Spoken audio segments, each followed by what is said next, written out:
धर्माच्या नावाखाली जन्माला आलेल्या राक्षसांनी निरपराध हिंदूंचा छळ सुरू केला। रोजच्या अन्यायाने व छळाने एक एक दिवस वर्षासारखा वाटू लागला आणि प्रत्येक हिंदूच्या मनात एक भावना निर्माण झाली। आता कोणीतरी असायला हवे की जे हिंदूंच्याच नव्हे तर हिंदुत्वाला तारेल, या अफाट वादळातून वाचवेल। आणि अशातच ज्याप्रमाणे कमळात चिखलातून कमळ उगावे त्याप्रमाणे हिंदवी स्वराज्याचे स्थापक छत्रपती शिवाजी महाराज जन्माला आले।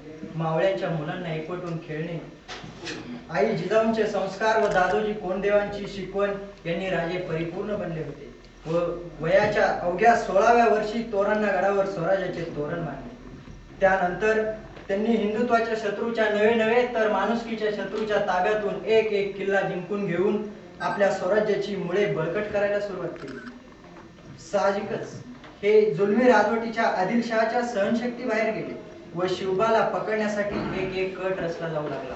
त्याप्रमाणे तो मोडलाही जाऊ लागला। एक एक आपल्या सरदाराचा मुलगा आपल्याला सळू की पळू करून सोडतो